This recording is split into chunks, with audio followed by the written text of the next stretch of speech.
I know I'm only on 1 day a week. I get it. I'm gonna have to jump on GarageBand and start sawing something together. This is the House Bar Show. Wow. And a guitar note, and then progressive, and all. Yeah, it's going to be good. Hey, Hal, did you mean something like this? This is the House Bar Show. Wow. And a guitar note, and then progressive, and all. Yeah, it's going to be good. The Hal Sparks radio program, mega worldwide. Yeah, it's going to be good. Now, Chicago has had its strange stories over the years.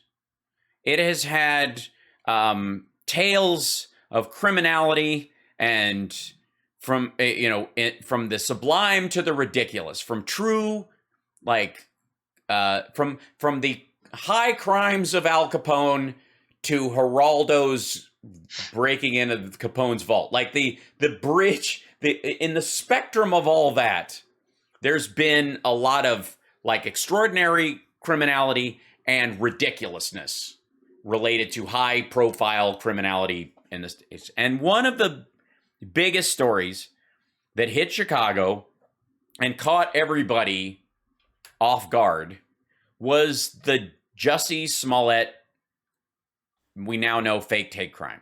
When that occurred, I have to admit that I was abundantly silent during that story as it rolled out, because it was one of those moments where I just looked at it like a dog hearing a whistle for the first time. Like, my head turned sideways as the details started to come out. Like, my first reaction was, oh no, he's been attacked. That's terrible. And then literally the first story that described what was occurred, I was like, no. All right, no. That's not, no. I'm not, no. No. I don't get it. The what now?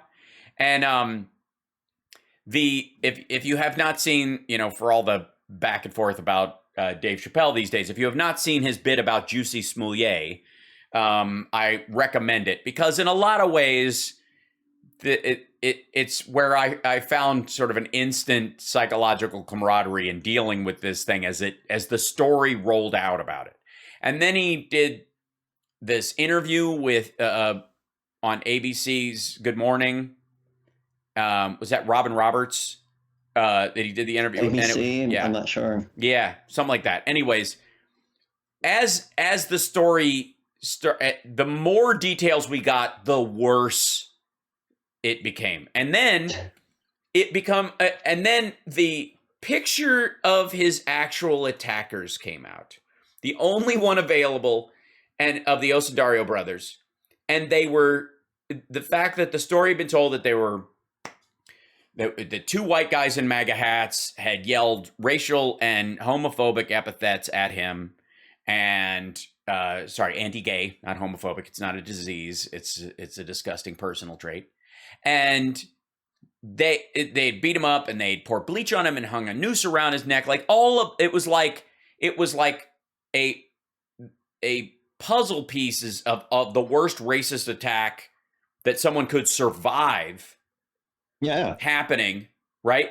And the details just oh my God, that's terrible. Oh my God. And then it was like at 2:00 in the morning during the polar vortex, while he was walking to Subway.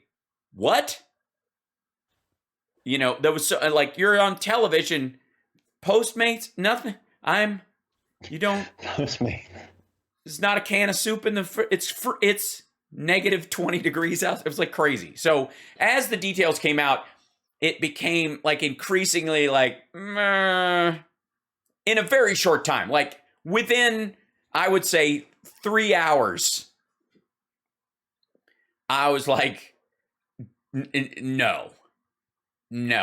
And then the picture of the Osundario brothers comes out, and oh my God, it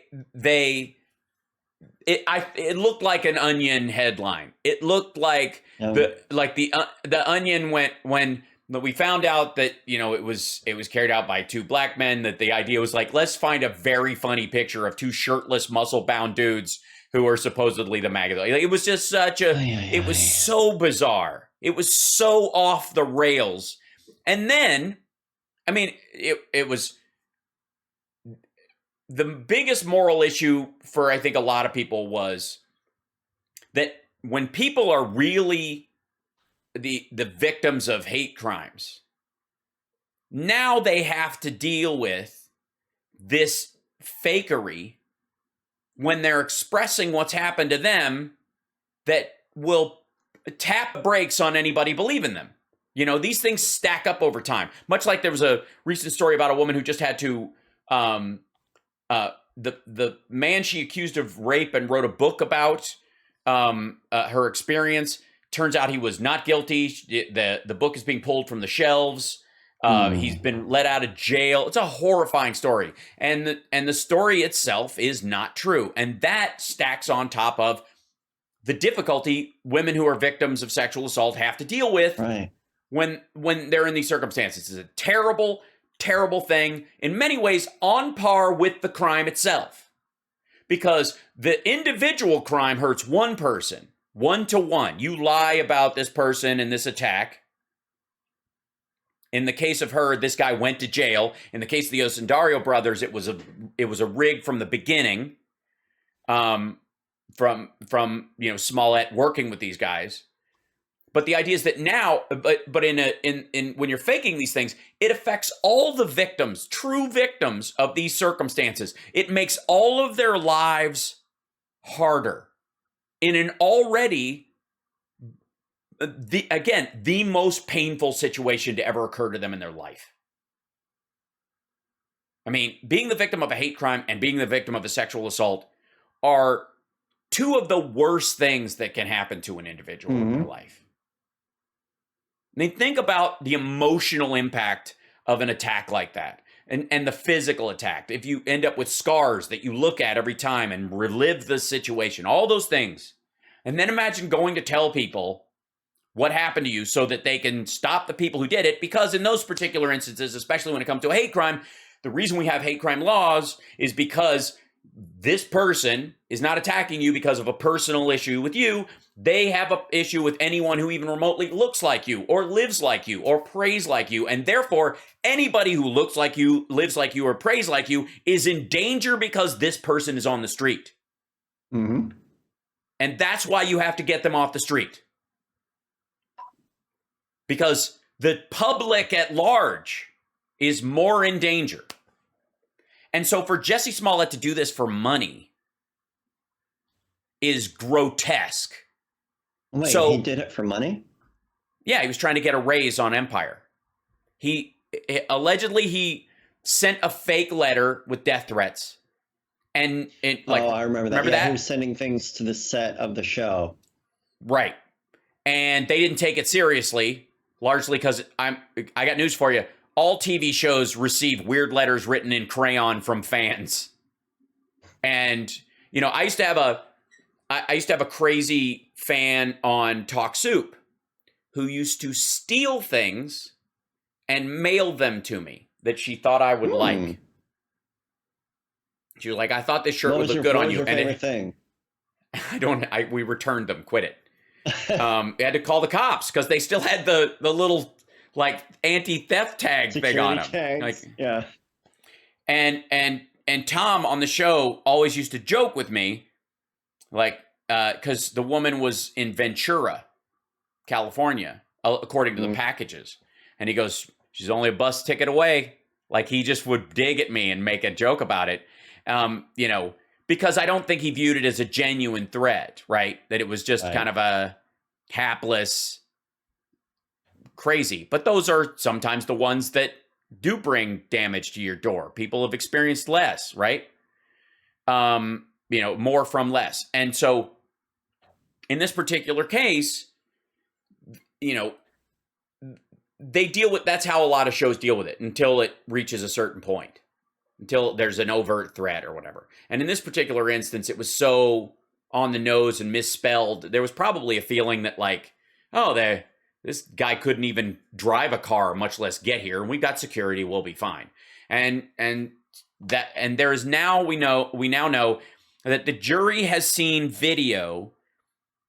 Not only is Jesse Smollet saying that the Osundario brothers did this on their own, he is now accusing them of actually attacking him, and his attorney is saying that because one of them auditioned in Joker makeup, that they put white makeup on their eyes under their masks to make themselves look white, and that was why. Now, again, all of us were like, wait, ski mask and a MAGA hat? What? Like, that was one of the things that stood out early and went, who now? But he's now accusing them of actually doing this crime, even though he paid them. And the jury has now seen video of him rehearsing with them. Yeah, don't they have it's like ATM footage or something? Yes. And again, like, the fact that the DA dropped the charges against him because it was somehow seen as a political hot potato. There should be. We got to take a break. We'll talk about this a little bit on the other side of the break. Okay. There should be no hesitation when it's this egregious, because this is not about him or a TV show that's filmed in Chicago. This is about the fact that other black people, especially gay black people in this country, when they're affected by hate crimes, everybody's like, oh, what's up, Jesse? Like, seriously, how dare he? And the fact that he's now not even copping to it and he's trying to throw these guys under the bus, it's grotesque. We'll be back. He's a psycho. Terrible. This is Damian Perdue of Think Theory Radio, Saturdays at 6 p.m. You're listening to Hal Sparks' radio program, Mega Worldwide. I thought there was going to be like a new one every break. I was so excited. You want more, Hal? We'll give you more.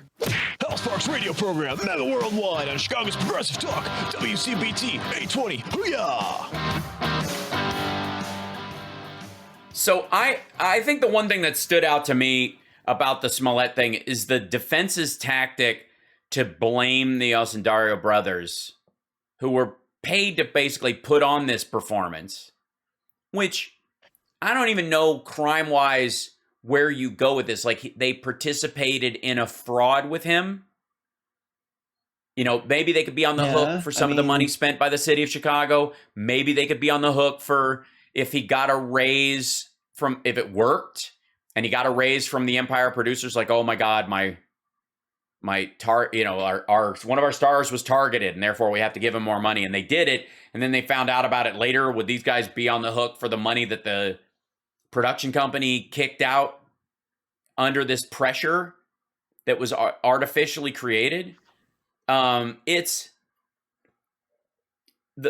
now he's accused them of being anti-gay, of attacking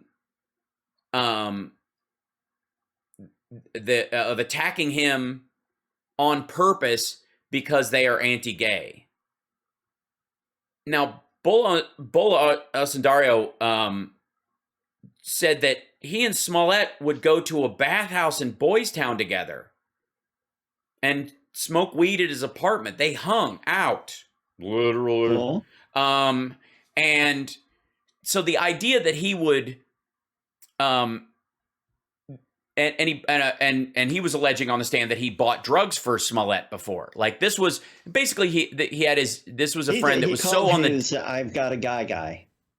Yeah, exactly. He had a DL dude that he could, that he could get things done through, and he figured this. Yeah, he does all sorts of stuff for and with me, and we're both you're basically that guy engaged for me in so many ways. Yes, exactly. You can keep doing that. We will see. I think they're going to ultimately. I don't know if they rested on Friday or the prosecution rested. The defense is going to start moving forward. His defense attorney said that the judge snarled and lunged at her in an attempt to get a mistrial. The important thing that comes from this, again, is that this is one of those circumstances where there is no easy fix. because the only fix that comes from this, and this is why I'm so pissed at Jesse Smollet about this, the only fix for this is to make it harder for people to report hate crimes. That's the only thing that comes from this. I mean, is there going to be a way to streamline this? Is there, you know what I mean? Where people have, if you've been the victim of a hate crime, here's a checklist or something. Like, you know what I mean? Like, how do you solve for this problem? It's, that's the difficult part of this. And you just simply can't. You literally just, all he did was make it harder for real hate crime victims, and there is no solution. It's heartbreaking if you know people who've been the victims of hate crimes in the past. And that, and in my, being on Queer as Folk and being all over the country, doing every AIDS walk in the country twice, I have talked to my fair share of and shared the stories of the people who have been on the receiving end of this kind of hate for real. And the idea that you would make it harder for them to walk into a police station or talk to a DA and have to be second guessed and undermined and checked and rechecked, not because these DAs or these police departments don't want to believe you, but because of the Jesse Smollets of the world. It's a terrible, terrible thing to do. And the fact that it's kind of like viewed like he's wearing sunglasses to the trial and kind of walking in nice clothes and they're having little prayer circles outside, like it's he's trying to get out a record contract or something, is gross. It's gross. Even if you were innocent in this situation, like, yes, it really did happen. No one believes me. Oh my God. Even if you were in that situation, you would not handle it this way. It would be seen as just like, it would undermine the very case you were making. The story that came out about the book that's being pulled, and I lost, sorry, in that I was looking for this. You've got this woman who accused this guy of rape. He went to jail for like over 25 years, I think. He's been in jail.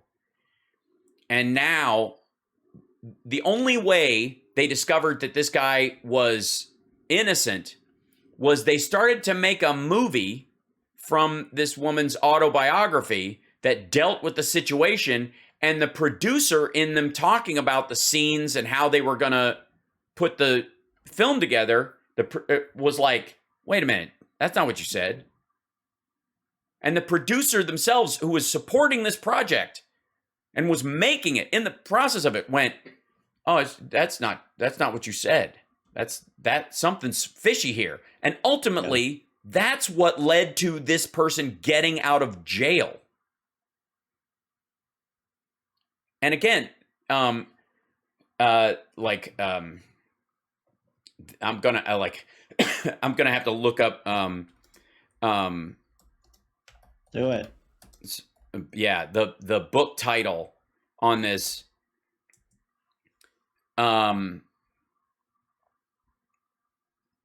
This, I would say, this is another example of one of those situations where it makes it an already difficult situation. I would say that doing what Smollett did, doing what this woman did, and I'll look up her name in the break with the story, unless somebody in the chat is aware of the book title. Doing that, I would argue, is equal to the violence of the crime that it is alleged, and is on par, with a necessary change in the law that is similar to what we're dealing with the Crumbly case, with Sandy Hook, with youths who get access to guns when their parents know that they are not only not mature enough, like, well, they'll, with wanton disregard, they'll harm someone, but that they actually have murderous intent, and you still don't lock up your gun, separate the ammo, not have one in the house specifically because of that. And again, the right and Fox and Friends and all these folks are floating this idea that we need guns in schools. That's what'll do it. If a teacher had a gun, this would have all been, no, there'd just be another dead person. This is you knew me in high school. There is no way that if a teacher had a gun locked in their desk or in some place that I wouldn't have gotten to it if I wanted it. Right? When we were in high school. There's no way. There is no way. Especially when we were in high school. Exactly. It was even then, like now I'm way more skilled and smarter about those things. But when I was in high school, if I wanted access to that, I'd have gotten it. If it was in the school already, I wouldn't have even had to bring one there. It's a horrifying idea. It's absurd. And so the idea that, someone would want them more available in those circumstances, like imagine every parent in the neighborhood. The things that they already question teachers' judgment on what they say to the kids. And that's like, well, okay, now you've got the option on the on-off switch for my kid. Right. Oh, and how many teachers involved in, being impregnated by their students and then later marrying them, or having, a love triangle amongst them. And we've heard stories of that stuff. Or teachers themselves who are, are assaulting or abusing children, and now they have a gun to threaten them with that's nearby that only they have access to. Are you out of your mind? There should be parts of society we don't have to worry about that stuff. And if that's your only argument for solving it, you don't really want to solve the problem. You don't. You want to exacerbate it, and you want to use that exacerbation of the problem to justify your own solution, which is be an amosexual and walk around with a gun strapped to the front of your chest everywhere you go, as if that's a way to live a life. It's gross. We'll be back right after this. 773-763-9278 is our number. We'll be back.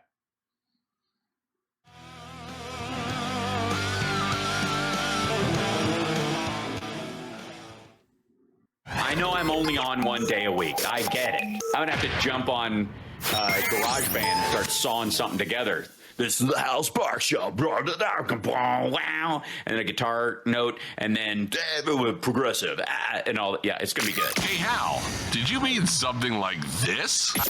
This is the Hal Sparks Show. Wow. And a guitar note, and then progressive, and all. Yeah, it's going to be good. The Hal Sparks radio program, mega worldwide. Yeah, it's going to be good. So, the woman that I was speaking about is a woman named Alice Sebold, who wrote a memoir in 1999 called Lucky, wherein she, after this guy, Anthony Broadwater, was convicted of sexually assaulting her for rape. And she talks about it in the book. She describes all of it.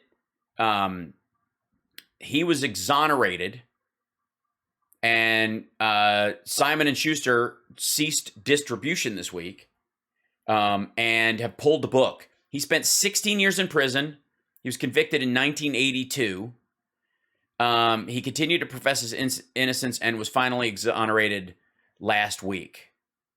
They were working on a film adaptation of it, and Victoria Pedretti was going to star as Alison Sebold, as Alice Sebold.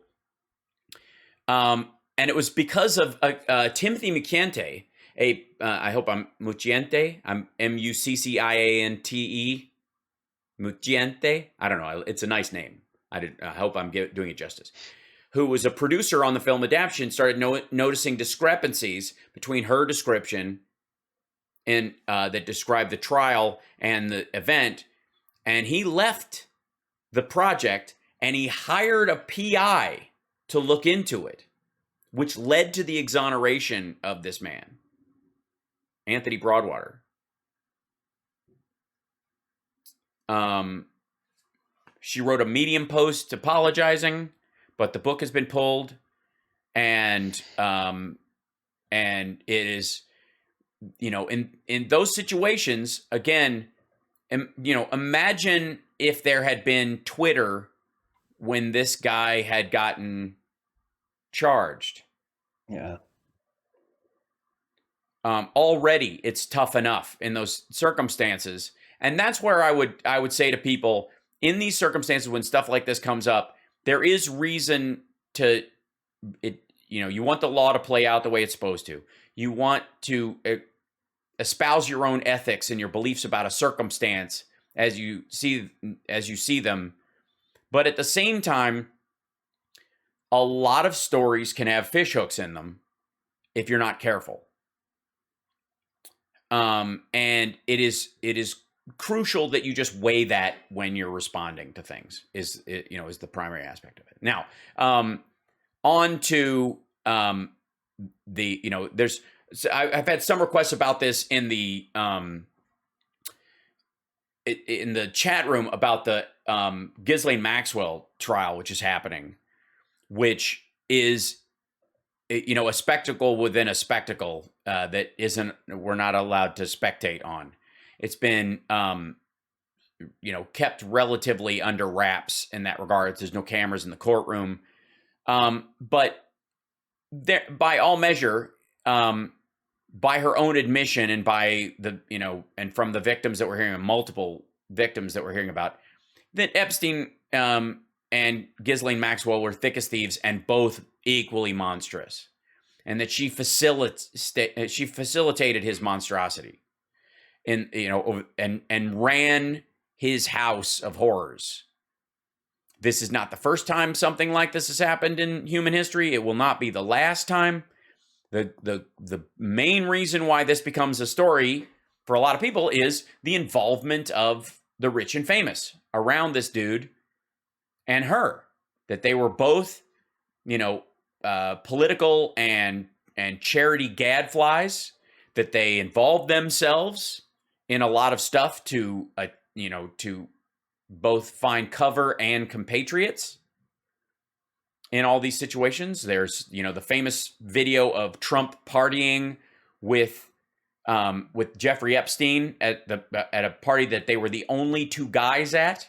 And Trump says something, and you've seen the GIF many times, I don't doubt, says something to Epstein that makes him say basically OMG and walk away. He laughs in a way that, I don't know what kind of joke you have to tell to make someone like Jeffrey Epstein uncomfortable. I mean, mind-boggling. And by the way, I also have a little piece of a story after the next break, where yours truly has started to impact how people talk about news stories when it comes to me. I'm very proud. Very proud. Good. Yeah. It's happened a couple of times, and it will continue to happen. But the Epstein, because Epstein died before he could be tried, or the homeless fellow who looks a lot like him. I'm kidding. I don't I just don't know how a billionaire doesn't get out of a jail by paying their way out. Like, that's another story. Anyways, That's how you do it. The fact that she is the trial essentially of Epstein as they go through it, and all the rich and famous that are known to have hung out. And there will be a lot of people that are discovered to have participated in this awful with Epstein and Ghislaine Maxwell. And to that end, I say here and now, forever forward, that anyone involved with those two like that should go away forever. Get in jail and stay there. I don't care what side of the political aisle they are on. I don't care what entertainment, political, or material or legal wins they are perceived to have created over the course. I don't care. Done. Gone. Forget it. No. That said, I also would tell everybody that, try to get everybody to understand that Epstein and Maxwell, like others like them, tend to go to, fundraisers and charity things and get pictures with a lot of people and hang out with certain people in a way to create cover for themselves. Mm-hmm. It's funny when it unravels going the other direction, though. Oh yeah, I mean, it's and he was a well-known blackmailer, and part of that is, if you were anywhere near him, you could, in the old days, you could blackmail a politician out into quitting or doing something for you just because you had a picture with them at at an event with Epstein and Maxwell at an event, just there. Not even you didn't even meet him. You were just talking to him at a party. That picture alone in like the 70s and 80s would have collapsed your career. Which is, by the way, why the Epsteins and the Maxwells of the world, and I have no doubt there are myriad and they're not alone, know this and will buy their way into any circumstance to stand next to the rich and famous, so that the rich and famous now have a stake in making sure they're never caught, or that, they downplay, I didn't know anything about that. I don't know anything about that. And I don't know anything about that is another defense for those folks saying that, that never happened. I mean, if believe me, if I was standing next to the president, or the future president or the senator from whatever, and they didn't, their people wouldn't vet me, of course it's not true. These are accusations, they're spurious, it's outrageous. And you hear the word outrageous get thrown around a bunch. But when it comes to, ongoing connection stories from, Bill Gates and Donald Trump and folks like that partying with this dude,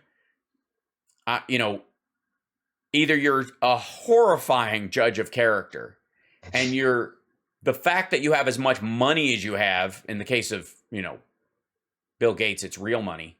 And in the case of Donald Trump, it's, somebody else's money, but still, that you wouldn't kind of go, yeah, who now?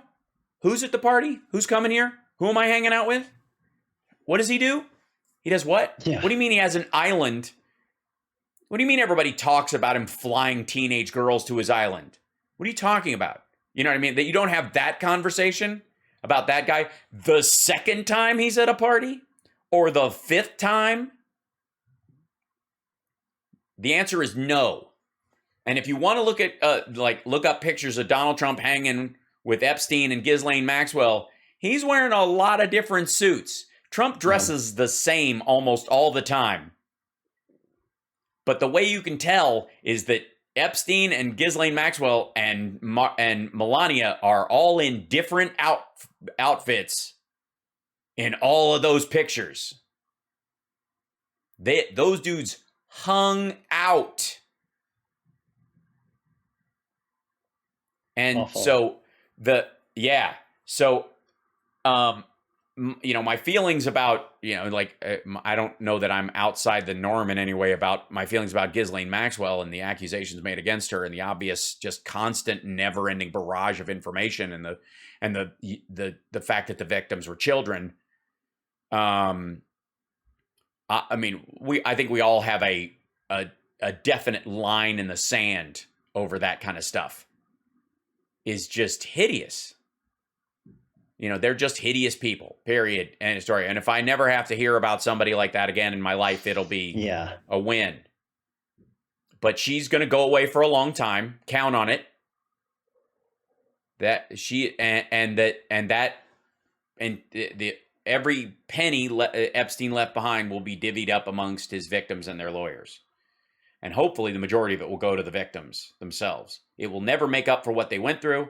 And the lesson should be to every politician, celebrity, and producer, whatever, that's out there, that if you hear rumors more than twice from different people you trust about an Epstein or a Weinstein or you know, There's so many. well, and the problem is we only know about the famous ones. They're the ones that have access. So those get played out. We got to take a break. But if you hear those, like, there are places I have been where I have not gone back in Hollywood. There are few and far between. There are people that I have not hung out with, you know, again, because who needs that? Yeah. And if you do, something's wrong with you. Money is not that hard to come by in reality. It just isn't. If you're a politician or a producer at that level, it ain't. You're not there for the cash. Find Sorry. somebody else to write a check. Right. And it's worth the extra effort to not know that you facilitated victimhood. And that's the whole situation. Jesus. Come on. We got to take a break. We'll be back right after this.